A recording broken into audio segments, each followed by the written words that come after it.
अगर 10 गुना तरक्की पाना 2 गुना तरक्की पाने से ज्यादा आसान हो? ये सुनने में ही कितना अजीब और उल्टा लगता है ना। क्योंकि बचपन से हमें तो यही सिखाया गया है कि जितने बड़े नतीजे चाहिए उतनी ही ज्यादा मेहनत, उतना ही ज्यादा पसीना। लेकिन आज हम जिस विचार पर बात करने वाले हैं वो इस पूरी सोच को शायद जड़ से हिलाकर रख देगा। आज की हमारी चर्चा का आधार एक किताब का सार है जिसका नाम है 10x is easier than 2x। और ये किताब एक बहुत दाढ़ा दावा करती है कि छोटे 2 गुना वाले लक्ष्य असल में हमें उलझाते हैं, हमें एक ही दायरे में फंसा कर रखते हैं, जबकि 10 गुना बड़े लक्ष्य वो हमें आजाद करते हैं। बिल्कुल। और ये सिर्फ एक अच्छा लगने वाला विचार नहीं है, इसके पीछे एक बहुत गहरा तर्क है।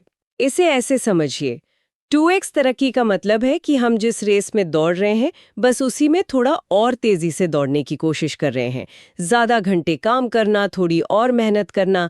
लेकिन 10x तरक्की का मतलब है रेस ही बदल देना। ये दौड़ने के बजाय एक टेलीपोर्टेशन डिवाइस बनाने जैसा है। ये मेहनत बढ़ाने का खेल नहीं है, ये सोचने का, काम करने का और यहाँ तक कि जीने का तरीका बदलने का खेल है। टेलीपोर्टेशन डिवाइस, वाह, ये एक मजेदार तरीका है इसे देखने का। लेकिन ये सुनने में जितना क्रांतिकारी लगता है उतना ही मुश्किल भी। तो चलिए इस विचार की परतों को खोलते हैं और देखते हैं कि क्या ये वाकई हमारी जिंदगी में लागू हो सकता है। इस किताब का जो सबसे अहम सिद्धांत है वो ये है कि 10x तरक्की मेहनत से नहीं बल्कि स्पष्टता यानी क्लैरिटी से मिलती है। अब ये सुनने में तो बहुत अच्छा लगता है, पर असल में इसका मतलब क्या है? क्योंकि मेहनत तो हमें दिखाई देती है, पर ये स्पष्टता थोड़ी धुंधली सी चीज लगती है। इसे समझने का सबसे अच्छा तरीका 80-20 का नियम है, पैरेटो प्रिंसिपल। हम सबने इसके बारे में सुना है कि हमारी 80% नतीजे हमारे सिर्फ 20% कामों से आते हैं। अब यहाँ 2x और 10x सोच का फर्क साफ हो जाता है। 2x मानसिकता वाला इंसान अपने 100% कामों को थोड़ा थोड़ा बेहतर करने की कोशिश करता है। वो उन 80% कामों पर भी खूब मेहनत करता है जो असल में कोई बड़ा नतीजा नहीं देते, जैसे अंतहीन मीटिंग्स, हर ईमेल का तुरंत जवाब देना या ऐसे छोटे मोटे काम जो जरूरी लगते हैं पर होते नहीं हैं। 1 मिनट रुकिए, यहीं पर मुझे एक सवाल आता है। 80% काम छोड़ देना किसी के लिए भी ये सोचना बहुत डरावना हो सकता है। ऑफिस में, बिजनेस में या अपनी निजी जिंदगी में भी। क्या होगा अगर हम कुछ जरूरी छोड़ दें? इस डर से कैसे निपटा जाए कि कहीं हम उस 20% के चक्कर में कुछ ऐसा ना छोड़ दें जो बाद में बहुत जरूरी साबित हो? बहुत अच्छा सवाल है, और यही सबसे बड़ी रुकावट है। यहाँ छोड़ने का मतलब आंख बंद करके कुछ भी हटा देना नहीं है। इसका मतलब है बेरहमी से प्राथमिकता तय करना। NX सोच वाला व्यक्ति पहले यह पहचानता है कि उसका वो 20% काम क्या है जो असल में सुई को हिलाता है, जो असली असर डालता है, और फिर वो अपनी पूरी ऊर्जा, अपना पूरा ध्यान उसी 20% पर लगा देता है। बाकी 80% को या तो वो पूरी तरह से छोड़ देता है, या किसी और को सौंप देता है, या फिर उसे ऑटोमेट कर देता है। इसे ऐसे सोचिए, एक मूर्तिकार एक सुंदर मूर्ति बनाने के लिए पत्थर जोड़ता नहीं है, बल्कि फालतू पत्थर को हटाता है। 10x तरक्की भी वैसी ही है। ये नई आदतें जोड़ने का खेल कम और उन आदतों और कामों को हटाने का ज्यादा है जो आपको रोक रही हैं। सफलता तराशने से मिलती है, इकट्ठा करने से नहीं। सफलता तराशने से मिलती है, वाह, ये बात दिमाग में बैठ गई। तो ये सिर्फ काम के बारे में नहीं है, बल्कि ये उससे कहीं ज्यादा गहरा है। इस किताब में एक और मजेदार और शायद सबसे जरूरी बात कही गई है, वो ये है कि 10x तरक्की की शुरुआत किसी बिजनेस प्लान या स्ट्रैटेजी से नहीं होती, बल्कि इस सवाल से होती है कि मैं कौन हूं। ये पहचान यानी आइडेंटिटी से जुड़ा है। अब ये तो और भी ज्यादा मुश्किल लगता है। हाँ, और यही वो स्तर है जहां ज्यादातर लोग पहुंच नहीं पाते।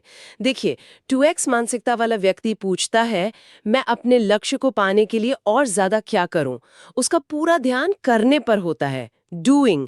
जबकि 10x मानसिकता वाला व्यक्ति पूछता है, ये 10 गुना बड़ा लक्ष्य हासिल करने के लिए मुझे कैसा इंसान बनना होगा?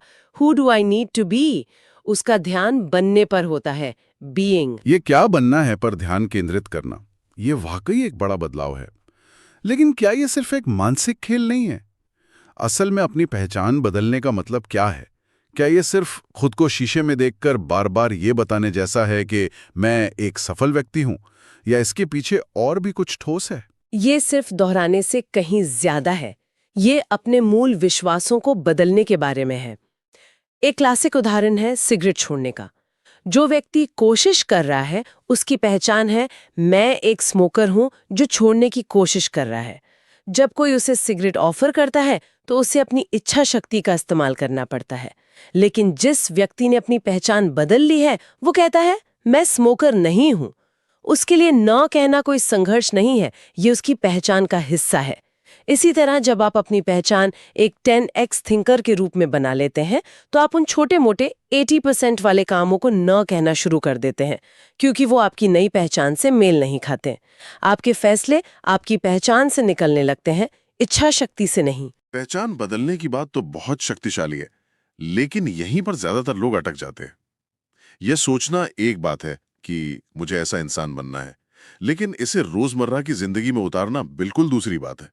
तो पहला कदम क्या होना चाहिए? कोई कहां से शुरू करे? इसकी शुरुआत होती है अपने उस 20% को पहचानने से, जिसे किताब में यूनिक एबिलिटी या प्राकृतिक प्रतिभा कहा गया है। ये वो काम है जिसे करते हुए आपको समय का पता नहीं चलता, जो आपको ऊर्जा से भर देता है और जिसे आप दूसरों के मुकाबले बहुत आसानी से और बेहतर तरीके से कर सकते हैं। ये आपकी असली ताकत है, आपका जीनियस जोन। 10x का पहला कदम है इस प्रतिभा को पहचानना और ये मानना कि आप अपना जीवन पूरी तरह से इसी के इर्द गिर्द बना सकते हैं। और इसका कोई ठोस उदाहरण दे सकते हैं? मान लीजिए कोई श्रोता अपनी यूनिक एबिलिटी को पहचानने की कोशिश कर रहा है। जरूर। जैसे मान लीजिए कोई एक बेहतरीन प्रोग्रामर है। कोड लिखते समय उसे घंटों का पता नहीं चलता, मुश्किल से मुश्किल प्रॉब्लम सुलझाने में उसे मजा आता है। ये उसकी यूनिक एबिलिटी है। लेकिन वो अपना 40% समय क्लाइंट मीटिंग्स और अंतहीन ईमेल का जवाब देने में बिताता है, जिसमें न तो वो अच्छा है और ना ही उसे मजा आता है। 2x मानसिकता वाला व्यक्ति सोचेगा, मुझे अपनी कम्युनिकेशन स्किल्स बेहतर करनी चाहिए। लेकिन 10x माइंडसेट वाला व्यक्ति एक ऐसा सहयोगी ढूंढेगा जो क्लाइंट संबंधों को बेहतरीन तरीके से संभाले, ताकि वो अपना 100% समय और ऊर्जा उस 20% काम यानी कोडिंग पर लगा सके, जहां वो 10 गुना असर पैदा कर सकता है। तो अपनी ताकत को पहचानो और बाकी सब कुछ छोड़ दो। लेकिन यहीं पर दूसरा मुश्किल सवाल आता है। जिंदगी में तो बहुत कुछ करना पड़ता है, बिल भरने होते हैं, घर चलाना होता है, सब कुछ कैसे छोड़ा जा सकता है? यहीं पर दूसरा कदम आता है, छोड़ना यानी एलिमिनेशन। और ये सबसे मुश्किल है, क्योंकि हमें हमेशा जोड़ने की आदत होती है। नई स्किल सीखो, नई हॉबी शुरू करो और काम लो। 10x सोच वाले लोग इसका उल्टा सवाल पूछते हैं। वे हर सुबह पूछते हैं, आज मैं ऐसा क्या काम बंद कर सकता हूं जो मेरी ऊर्जा बर्बाद कर रहा है और मुझे मेरे असली लक्ष्य से दूर ले जा रहा है। और जैसा कि आपने कहा, सब कुछ एक बार में नहीं छोड़ा जा सकता, लेकिन आप उन कामों को पहचानकर उन्हें दूसरों को सौंपना, मतलब डेलीगेट, तो शुरू कर सकते हैं। और यहीं पर सहयोग यानी कोलैबोरेशन की भूमिका आती है। यह अकेले का खेल नहीं है। बिल्कुल नहीं। 10x की दौड़ अकेले दौड़ी ही नहीं जा सकती। जो काम आपकी यूनिक एबिलिटी का हिस्सा नहीं है, वे किसी और की यूनिक एबिलिटी हो सकते हैं। काम सौंपना कोई कमजोरी नहीं है, ये एक 10x रणनीति है। जब आप दूसरे लोगों की प्रतिभा पर भरोसा करते हैं, तो आप अपनी ऊर्जा अपने जीनियस जोन के लिए बचा पाते हैं। आप एक ऐसा सिस्टम बनाते हैं जहां हर कोई वो काम कर रहा है जिसमें वो बेस्ट है। नतीजा, पूरी टीम 10 गुना रफ्तार से आगे बढ़ती है। ठीक है, तो हमने मानसिकता, पहचान और एक्शन की बात की, लेकिन हम सब जानते हैं कि अच्छी से अच्छी योजना भी असल जिंदगी की मुश्किलों के सामने फेल हो जाती है। इस पूरी सोच को बनाए रखने के लिए किन सहायक स्तंभों की जरूरत है? 2 सबसे जरूरी स्तंभ हैं। पहला है आपका माहौल यानी एनवायरनमेंट। इस किताब में एक बहुत शक्तिशाली लाइन है, आप उस मंजिल पर नहीं पहुंच सकते जहां आप जाना चाहते हैं, उसी माहौल में रहकर जिसने आपको यहां तक पहुंचाया है। 10x तरक्की के लिए आपको नए लोग, नई बातचीत और नए मानक, नए स्टैंडर्ड्स चाहिए। अगर आप ऐसे लोगों से घिरे हैं जो 2x की भाषा में बात करते हैं, जो हमेशा व्यस्त रहने को सफलता मानते हैं, तो आप भी उसी जाल में फंसे रहेंगे। आपको जानबूझकर ऐसा माहौल चुनना होगा जो आपको चुनौती दे और आपकी सोच को बड़ा करें। ये तो थर्मोस्टेट जैसा है। आपका माहौल आपके लिए एक तापमान सेट कर देता है। अगर आपको ज्यादा गर्म होना है तो या तो थर्मोस्टेट बदलना होगा या कमरा। क्या बेहतरीन एनालॉग है। बिल्कुल यही बात है। और दूसरा स्तंभ है असफलता यानी फेलियर को देखने का नजरिया।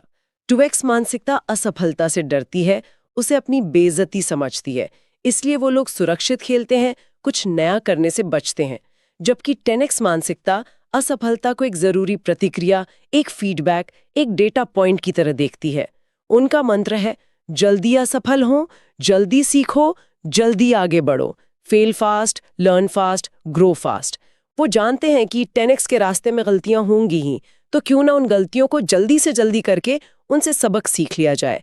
वो परफेक्शन का इंतजार नहीं करते, वो एक्शन लेते हैं। तो अगर इन सारी बातों को समेटें, अपनी सोच बदलना, पहचान को अपग्रेड करना, 80% गैर जरूरी कामों को बेरहमी से हटाना और सिर्फ 20% पर लेजर फोकस करना, तो आखिर में हाथ में क्या आता है? जीवन कैसा हो जाता है? जीवन हल्का हो जाता है। यही सबसे बड़ा इनाम है। 10X का अंतिम लक्ष्य सिर्फ ज्यादा पैसा या ज्यादा सफलता नहीं है, बल्कि आजादी पाना है। समय की आजादी, पैसे की आजादी, रिश्तों की आजादी और उद्देश्य की आजादी। जब आपके पास स्पष्टता होती है कि क्या करना है और क्या नहीं करना है, तो दिमागी तनाव अपने आप कम हो जाता है। आप हर रोज दर्जनों छोटे मोटे फैसलों के बोझ तले नहीं दबे रहते। आपकी ऊर्जा बढ़ जाती है और दिशा बिल्कुल साफ हो जाती है। आप कम काम करते हैं, लेकिन जो काम करते हैं वो बहुत ज्यादा मायने रखता है। किताब के अंत में 3 बहुत ठोस कदम सुझाए गए हैं। पहला, अपने उस 20% को पहचानें जो आपकी असली ताकत है, आपकी यूनिक एबिलिटी। वो क्या काम है जो आपको जिंदा महसूस कराता है। दूसरा, उन 80% चीजों की एक लिस्ट बनाएं जो आपकी ऊर्जा और समय खा रही हैं, और उन्हें एक एक करके छोड़ना, सौंपना या ऑटोमेट करना शुरू करें। ये एक दिन में नहीं होगा, लेकिन शुरुआत आज से ही करनी होगी। और तीसरा और सबसे महत्वपूर्ण, अपनी पहचान को अपग्रेड करें। खुद से हर रोज पूछें, वो इंसान कैसा होगा जो मेरे 10X लक्ष्य को आसानी से हासिल कर सकता है? वो कैसे सोचता है? वो किन चीजों को हाँ कहता है और किन चीजों को ना?